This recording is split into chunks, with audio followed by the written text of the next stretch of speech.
big part of any business's journey is acquiring space to conduct their activities.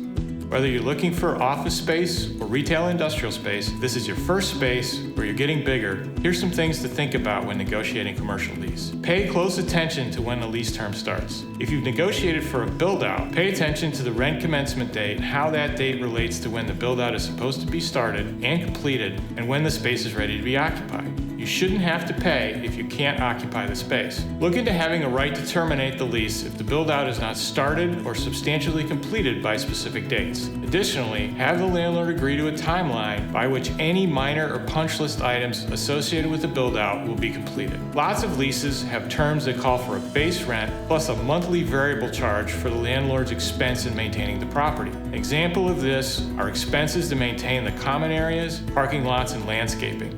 Make sure that the charges associated with this are reasonable. Understand how these charges can be increased and potentially negotiate for a cap on how much these expenses can go up. Also, know for which expenses you can be charged. I would try to exempt capital improvements to the building from these expenses.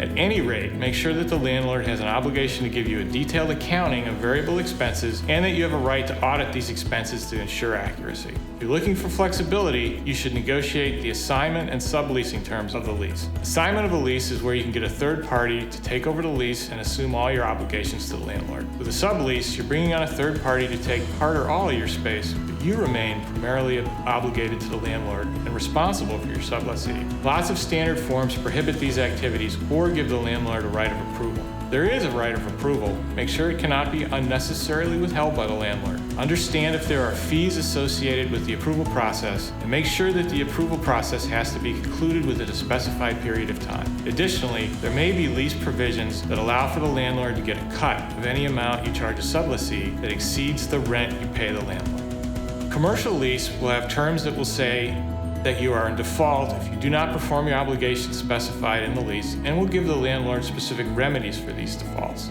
The most basic default in a lease is non-payment, but you could be in default if you do not perform certain obligations, break the landlord's rules, or go through business changes like a change of control or bankruptcy.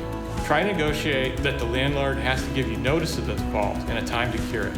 Understand the consequences of default, like increased charges. If you leave the space before termination of the lease term and stop paying the landlord, you need to understand what the landlord can do and what they can charge you. In closing, read your lease before you sign it. Make sure the landlord has to behave in a reasonable fashion. If you get experienced legal counsel, they can help you understand your risk and know what you're getting into.